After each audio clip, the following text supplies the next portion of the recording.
Good evening, explorers, and welcome to this online streaming session where we'll be talking with Nav from the Washing Machine Project. I know that you're all in the last final stages of your projects and kind of moving on to the home straight. So good luck with that, and good luck with the project after you finish the Explorer project. Let's see how many of them can really make a difference in the world. My name is David Harrison. Some of you have met me already, maybe through the expert sessions. I'm a teacher, university teacher, obviously British, but based in the north of Spain, in the city of Santander. But I'm not really here to talk about myself this evening. What we're here for really, and who we're here for, is Nav Sawhney from the Washing Machine Project. Nav is London born and bred. He founded the Washing Machine Project in 2019 after discovering a need, Nav, through your neighbor who... Tell us the story. What exactly happened here? Thank you so much, David, for asking the question. I never get tired of talking about Yes. how the washing machine project started, and it was born out of frustration. I'm an engineer by background. I had a great career in the UK working for an appliance manufacturer, one of the world's best appliance manufacturers. I was there for about 3 years, and every bit of good engineering that I was doing was just basically making a vacuum cleaner for a rich person. And I wanted to do something a bit more purposeful in my life. I wanted my engineering to help people and go further. So I decided to quit my job and go work for free in South India, making cook stoves. Um, and there I met my next door neighbor, a lady called Divya. And, Mm. Divya completely changed my life. And it was through seeing her everyday struggles when it came to unpaid labor, whether it was standing in line for water or hand washing her family's clothes. She used to spend hours and hours a day doing this activity that I promised her a manual washing machine. Mm-hmm. And that's where the idea for making a manual washing machine was born. It was in a village in South India for my next door neighbor. Right. And obviously, this wasn't just one day I'm going to make the washing machine. It's obviously been a long process, I can imagine. What advice would you give to the Nav who discovered this need for a washing machine, and the Nav talking to us today? What lessons do you think you've learned along the way about projects, about entrepreneurship? Yeah, I think at the start, definitely there's a healthy dose of naivety, but a healthy dose of not taking no for an answer. Um, this was something that was so systemic. 70% of the world's population currently doesn't have access to electric washing Mm. machines. Really, truly immersing yourself in that problem to try and find a solution. So Mm. my advice to my previous self would be to really not wed yourself to one solution, but Yes. really fall in love with the problem that you're trying to solve rather than the solution. Because the Hmm. solution will always change, and you might pivot, and a new solution might come out of your Mm. pivot. But that problem of why you got started, that will always be there. Yes, there are studies about this.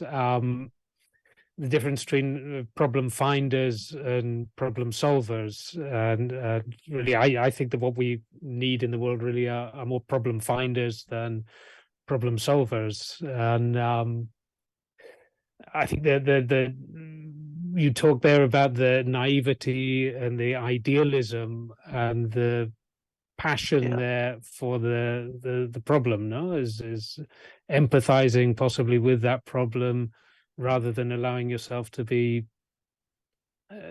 defeated by the obstacles. Huh? How important is the nature of what you are doing, the social aspect of the project? Yeah, that's a really good question, and I think it's hugely important. Unfortunately, 1 billion people today will go hungry, and it is in our power and our skills and expertise to try and solve those everyday issues for people that are Mm-hmm. basically out of sight and out of mind for us, you and I here speaking today. Um, that's one point. And then the second point is, as an engineer, um, I have the duty to either help or hinder the planet, and I know what I want to do. Mm, Um, and we cannot continue the way that we have been going for the last 100 years. I and my family have benefited from all the prosperity of industrialization. However, you know, people like Divya, my next mm, neighbor, who I met a few years back in India in that village, she has had no influence on climate change, but will suffer the greatest mm, of climate change, and also wants access to those appliances that I've benefited from. So how do we create equitable access, but within our planetary boundaries? So a huge responsibility on the next generation of thinkers, mm, inventors, and problem finders, as you say. hmm. And this path from sort of engineering to social entrepreneurship, has it always been an easy path? Was it easy to convince friends and families, for example, of the of this change in direction? Yeah, I'm not a natural born entrepreneur. I just found this problem and got really frustrated by this problem. So it was a huge learning curve for me, especially Yeah. um, someone that naturally wants to just make this solution as accessible as possible to as many people as possible. Mm, And also trying to stack up the commercials. That's always been an ongoing battle with my immediate team. How yeah. do we create the impact that it needs, but also run a sustainable business and organization? Mm, So some really healthy debates in that space.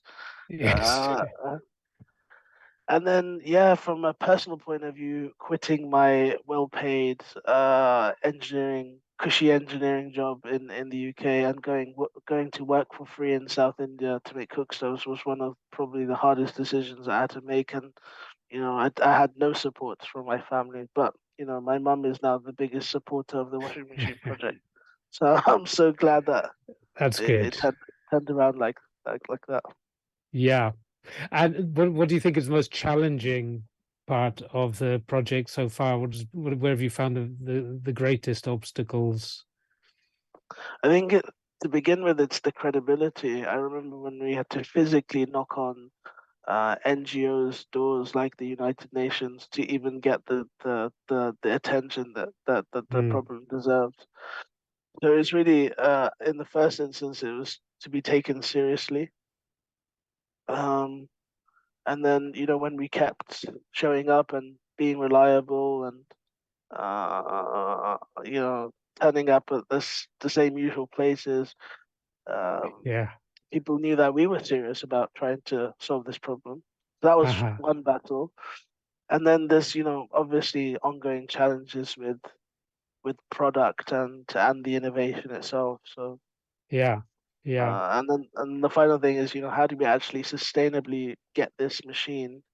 It's a physical solution that we're hardware product that we're trying to make. How do we get that in the hands of people in the most economical way? So yeah, really, really challenging. Mm.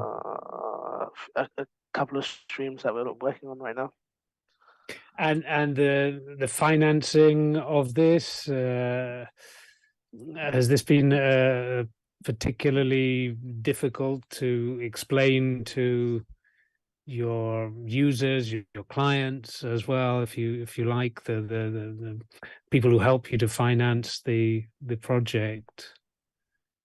Yeah, I mean, if we were in a conventional uh, app or service or SaaS product, we would have raised millions and millions and millions of pounds through Mm, equity and investment rounds through VCs or angel investors. However, we've purposely made it a bit difficult for ourselves because, mm, with all of those equity raises, you have to have a plan for exits. And, mm. we want to become the Dyson of the humanitarian world. We want Yes. to continue to create products for people like Divya around the world. And we want to be here for many years to come. So Mm, we knew that very early on that our raising will be a bit different. So we fundraise through grants, government grants, corporates like Santander, hmm and also high wealth and one-off philanthropy and giving. So people can go to our website, thewashingmachineproject.org, and be a part of those 2,000 people that have already given so hmm much money to us to help us develop and deploy these machines. And so what that does is that it creates a community and a journey. And there's mm, thousands of people around the world that really want us to succeed and create that impact. And eventually we'll be moving to a model where people can buy this machine for, up to like €50, £50, hmm $50. Um, and how do we create services out this like laundrettes that the United Nations and Oxfam can buy into? mm-hmm. Is it easy or difficult to approach a partner like the United Nations or Save the Children, because these are huge organizations? How do you identify and focus on the particular people there that can help you? Yeah, with these big corporates, they're huge, and these are big machines, and Mm, one country's not speaking to another, and they're very siloed. And certainly in the UN system, you have a change of role every 2 to 3 years, so you're trying to form new partnerships and new relationships every so often. So that's an obvious frustration. And from a practical point of view, we make sure that we know who exactly we want to speak to. We try and do that in the most efficient way. But yeah, it's definitely presented us with an interesting challenge of how do we efficiently get these machines to people in the least resistance possible. mm, mm. And why a washing machine? What was the inspiration? Not fridges or other products, or are you already thinking about different lines of products for your users, for your people? Yeah, I think we decided to prioritize washing just purely because of that gap that was seen. Divya, a very real example, she used to spend 20 hours a week conducting this one activity. Mm, Now we're on this call for the next hour or so. You can imagine that 20 times over, and that's just one mm, task in your week. Um, and then secondly, it's just huge. This problem affects 5.6 billion people in the world, 70%. And with no kind of scalable solution out there, the potential is huge to it's make enormous. Yes. a small dent on the problem. So that was something that was really exciting for us to try and solve. But yeah, the as we I've traveled to over 30 countries and counting now, and you see it, from refugee camps to orphanages to homeless shelters all over the world, you continue to see problems. Mm. Um, and we will laugh at the day on the 13th of April that we've only made washing machines. Let's hope so. You talk about a lot on your website, the ethnographic research, the interviews that you carried out. And that's interesting for me, especially from an engineer's perspective as well, the use of interviews to talk to people, to find their needs. Where did that inspiration come from that style of research? Yeah, I think it's really important that if you're making a product for someone or as a key user base or a key target market, you need to get that solution in front of them as soon as possible to get real time feedback. You know, really rough and ready and dirty Mm, prototypes that you can iterate on and mm, fail with, and yes. it's healthy failure that will push your innovation to areas that you'd never even imagine, Mm, to get the best product that you mm, need to create.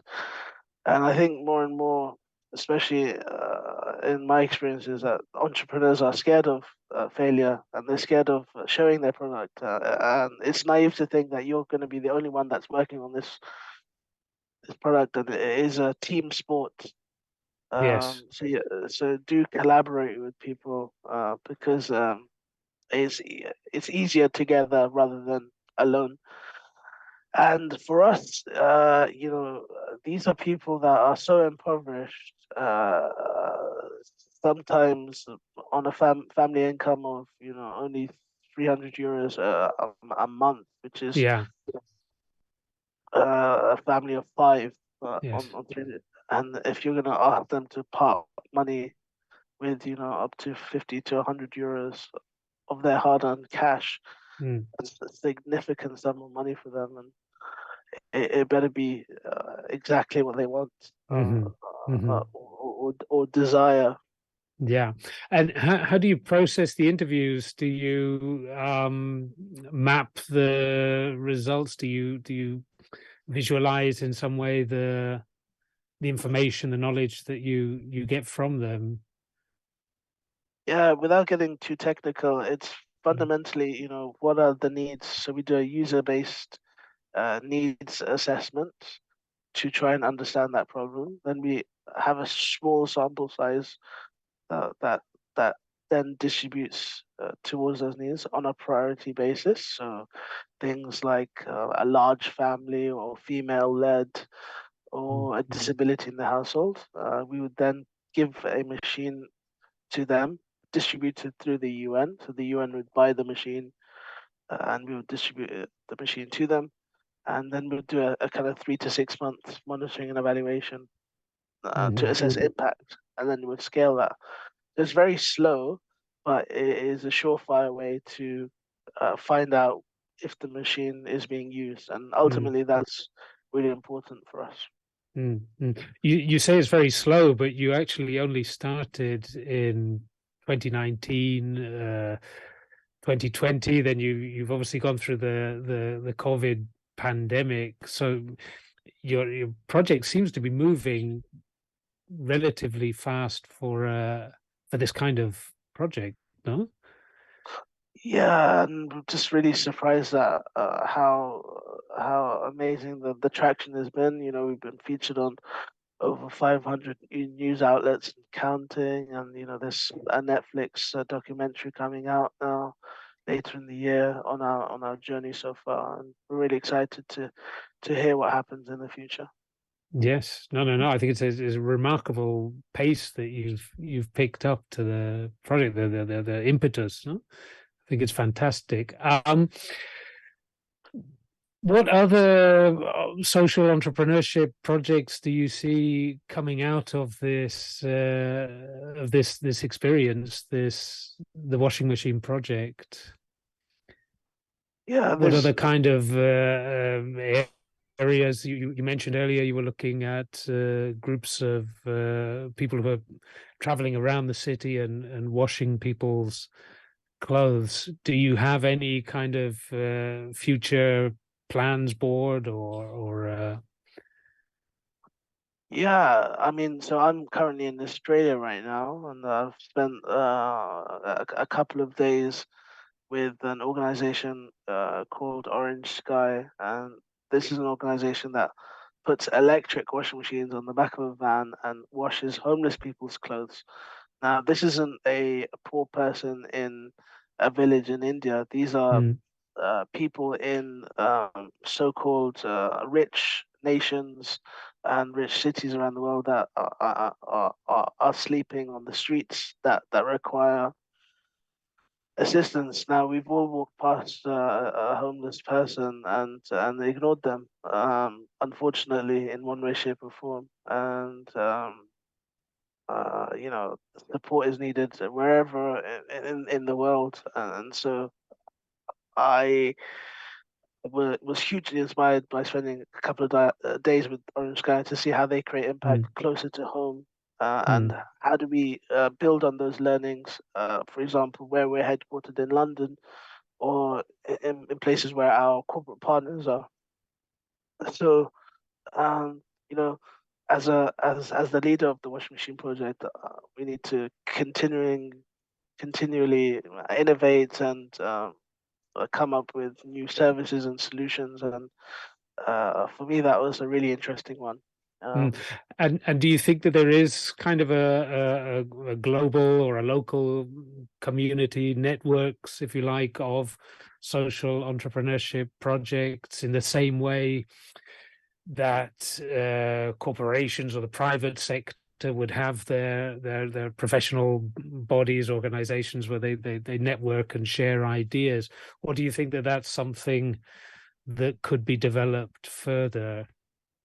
yeah, I think it's growing, especially with the Gen Zs amongst us, who are, really frustrated with the world that they're inheriting, and they Mm, have a really great social conscience and want to make a difference. And that's really been quite exciting to see, both in my entrepreneurial journey, but also the other businesses that I speak to. There's more people thinking green and thinking social or environmental. And I guess my advice is, if you're making a ride-hailing app for someone in Madrid, why don't you make mm, similar apps for refugees to mm, access legal support in Ukraine, or someone that has found themselves homeless to access food or water or clothing or sanitation. And so those mm. are transferable skills that require the same expertise, um, but has a social benefit. Yes, I've noticed a lot with the projects like Explorer that the change in the proposals from the participants over the years away from more commercial projects to a lot of socially oriented projects over the last couple of years, and also in university projects. So do you think that's something that will snowball, or we hope it will? Yeah, and that's really being pushed by government and private sector, as well as the UN system with the Sustainable Development Goals. 2030 is the goal to solve some of the world's most pressing challenges, Yes. like zero poverty or clean access to water, gender inequality, etc. Mm, And one of the other things I wanted to cover was, people often think social causes are not seen to be as conventionally profitable, but actually, the the scale is huge. There's this huge untapped 50% of the world mm, that require your solution, and you're just not looking at them. mm, That will need everything that the other 50% of the world has benefited from. Um, so yeah, I've seen some incredible raises in this era. Most recently, an organization that I've come to know and love called Burn Manufacturing has raised probably around $200 million, making cook stoves. These are clean and efficient cook mm, stoves for people who use wood to cook their food, and they've mm. just raised $200 million. And there's a lot of money There's to a be lot of made in this money. Yes. space. and don't be shy. Uh, and a profit's not a dirty word. People want opportunity. They don't want charity. Mm. Mm. Do you have any sort of data on the kind of economic impact that reducing the time predominantly women spend washing clothes and in unpaid heavy labor because it's hard work. Yeah, so the way that we define this, David, is like the so what element. So what if someone uses our washing machine and saves up to Mm. 75% of time or 50% of water? Now, as you said, we're pretty early on, so it's relatively unproven as to what they do with that time. We've seen anecdotal bits of Mm. evidence of, kids in school who often skip a class to wash their clothes. We're Mm. now seeing them focus their studies on their studies. And so over the next few months and years, we'll get to really truly understand how that affects aptitude and how that affects prosperity in that village or Yeah, that community. So yeah, really yeah. excited to find out about the so what.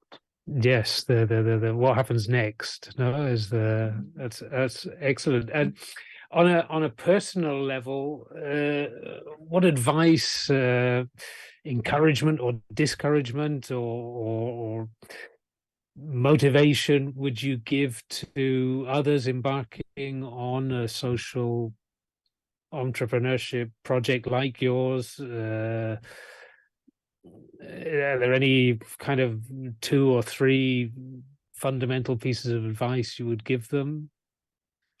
Yeah, I think, the explorers on this call are about to embark on a really special journey.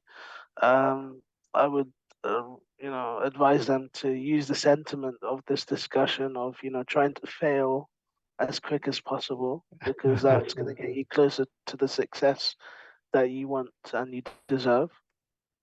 Um, and also, entrepreneurship is a team sport. It's naive to think that you're the only person doing this. There's probably another few people that are doing similar or the same things that you're doing, and why don't you reach out to them and find out what they're doing and see if you can collaborate in one way, shape, or form.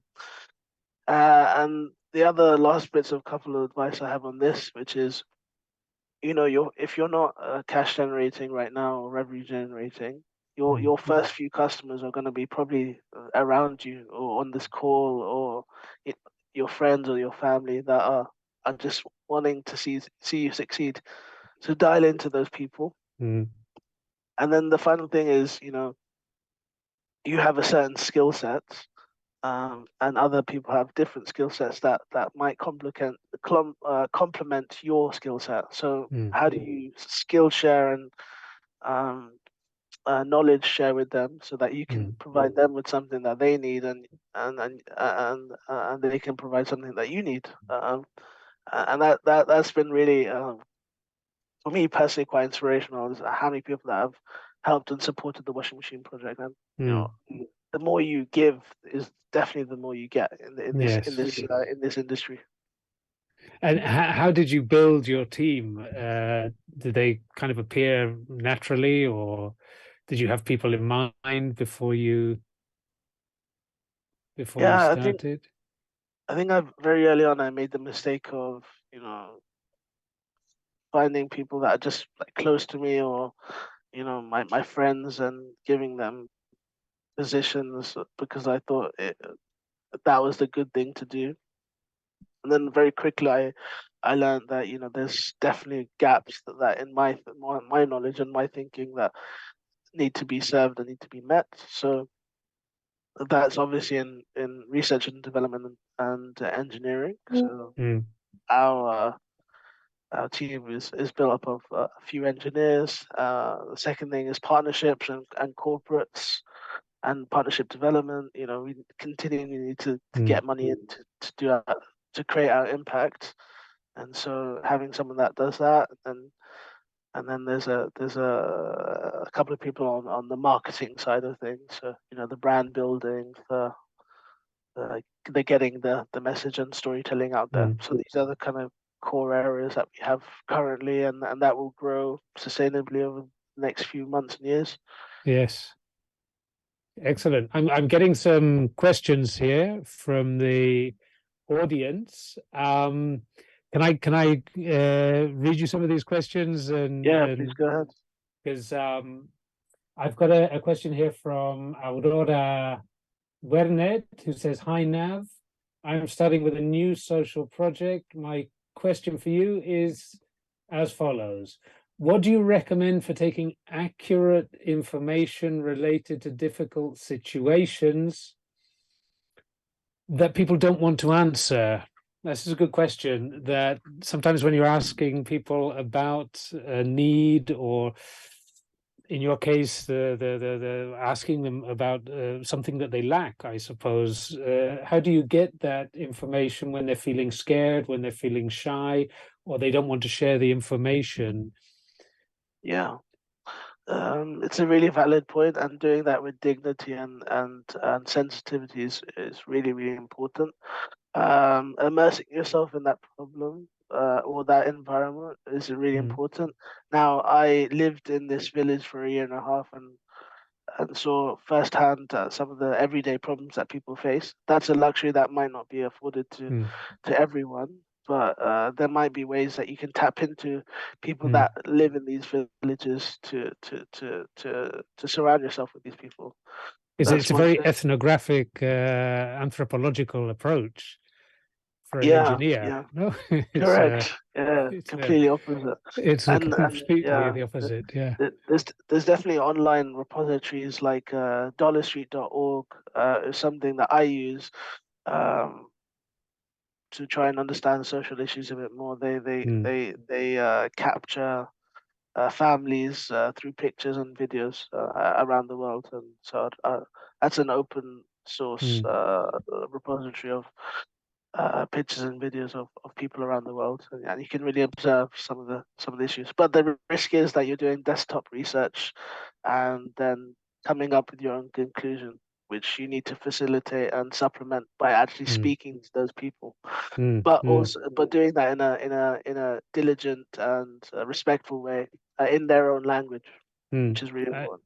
Humility, I think is a key there. Yeah, empathy is really important. Mm. Enrique has a question. He says, "How did you go about creating new connections, connections to people? Are people naturally helpful when you approach them with your project?" Yeah, I'll answer the second part of that question first Mm, because it's something that's always continually surprising for me, just because of the pure simplicity of our problem. Everyone wears clothes. We have to in a modern day society, yes. and everyone likes to wear clean clothes. And everyone understands that when you wear dirty clothes, how you feel. And so, Mm, this isn't an augmented reality solution or an AI solution or a chat GPT that's hard to explain. This is something that everyone has to go through every single day. So for us, the simplicity of explaining the problem and the solution mm, is really easy. And so for that reason, it's been really great to get people to support, and it's been you know relatively easy to get mm, people connected to the solution and the mm, problem. However, because it's so abstract, you and I have never needed to hand wash our clothes for a long period of time. mm, Actually, getting them in the minds of people like Divya is the biggest challenge for us. But once mm, we do that, they're in and they're around for life, mm, basically. mm. It's really hard to ignore that problem. You see it everywhere Yeah. afterwards. So yeah, that's the challenge. But yeah, it's been really easy to get people to support in any way, shape, or form. So people have given up hours and days of their time for free to help us on our mission going Mm. forwards. And I think it'd be interesting to try and ask Chat GPT to wash your clothes for you and see Yeah, what the answer is. It's exactly. could Yeah, be you could be waiting a while. No, I've got a question here from Torna Malva who says, "Hi Nav. After validating some hypotheses on her project, I have realized that people think one thing, say another, and finally do another one completely different. Um, how do you know what clients will actually end up doing, or is this a sense that you develop over time? yeah. And It's just the to build on what Enrique asked earlier, which is about how to create new connections. mm, Um, I think these connections are really important. There's people in this space that you have not tapped into, and LinkedIn is a really great tool to do mm, that. So finding job roles for people that are associated to by typing in the search function. That's a very mm, practical example. But also, there's people on this call, as I said, that have skills that complement the skills that you're missing. So be constantly on the lookout, but also pay mm, that forwards because that's going to be the real value. If you're a super connector or someone that's really generous with their connections, mm, that will be paid back to you in tenfold in the mm. future. You mentioned Uh, they're the super connectors. These are kind of people who have this natural capacity to build yeah, social networks. No? yeah, and I do that from a practical point of view by going to conferences, doing these kinds of things. Mm, Using LinkedIn a lot, sending meaningful and non-spammy messages that are mm, appropriate and of value to the person that you're sending it to. So those mm, are things that are really important. Well thought out messages that are concise and not mm. wasting anyone's time. Yeah. And I guess that the question that was just asked was about the user and how people say one thing and do another, and then how do you get any sort of consistency out of that? And that's an ongoing challenge, and certainly from an example like ours, where uh, uh, the user would often not say anything negative about the machine, but then won't Mm, use it mm. out of respect. So how do you get to the bottom of that? And that's a Yes. really tough thing, and you just have to be there and really just painstakingly go slowly and try and understand in several different ways, asking the same question, but Mm. in different ways to try and get to the bottom of that. Because you Uh, are proposing a change as well, aren't you, in uh, people's social roles and their value as well in their social groups. I suppose it's complex. No, there can be resistance to this, yeah, even though yeah. it's a good change that you're proposing. Yeah, and sometimes in society, it's a far reach to say no to something because they're scared that you might take it away. So if they Mm. don't actually like the machine, but they don't want you to take it away, they'll just say they love it. Yeah, So being there and asking the question several times in several different ways is a really good way to try and get to the bottom of why people are not using yeah, the product or service that you're providing. yeah. This is kind of like an implementation gap. No, engineers would call this between the appearance of something and finally giving Yeah, it a use. No, good. exactly. And I've got one more question here from Carla. Carla on Divero says, "Hello Nav, how did you finance your project?" It's a Yeah, good question. It's pretty it's direct. yes, it's really good question. And earlier on in our journey, it was financed through my savings. At the time, I was working for a good engineering company, so I could spend some time on the weekends and my resource doing that. And then, as it got a bit more serious, we tapped into things like NGO grants and applications in that sense to several pots of funds. We won awards, and I think that's a really underrated way of accessing finance is awards and competition, and also increasing exposure. And then we also set up a crowdfunding campaign, and that raised over £100,000, over 3,000 donors. That's really hard, but Mm. a kind of really passive way of making money. And then yeah, more successful ways of making money have been through corporate philanthropy and corporate partnerships. Mm. So millions of pounds now through those Mm. means. Mm. Now it really depends on your on your company and how you could raise money, and you could do that through debt financing. Although I recommend you shouldn't do that in your earlier Mm. stages. Yes. Uh, but yeah, Santander as a bank may be able to help with those kinds of things. I know that they have been supportive with other people in this space. Uh, and then also there's venture capitalists and angel investors that are constantly on the lookout for innovative businesses doing good. Mm. And my final question here would be in the open space of this chat.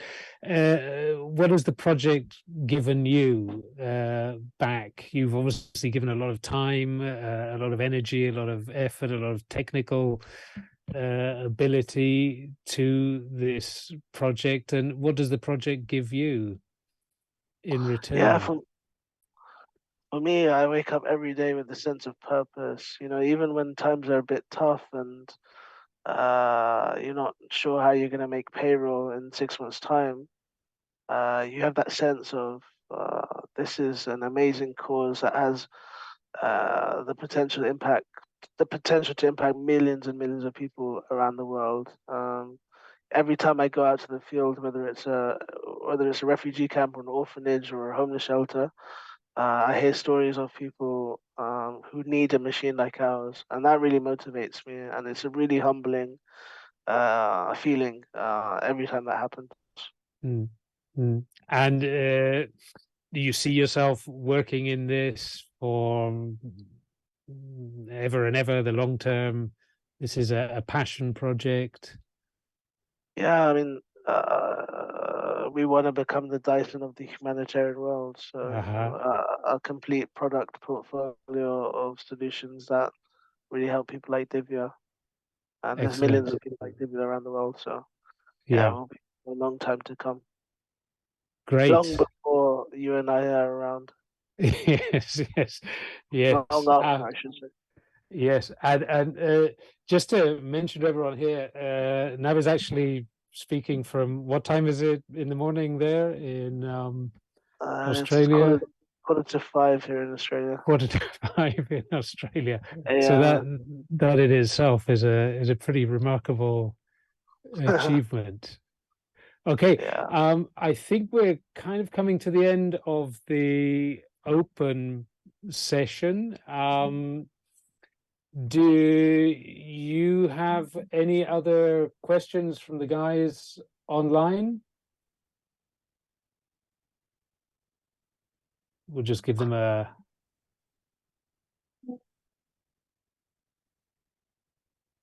I've got one more question here from Baba Bugs. How do you get people to help you on the project now, or do you find now that there is a momentum to the project and it's easier to get people on board and to offer their help?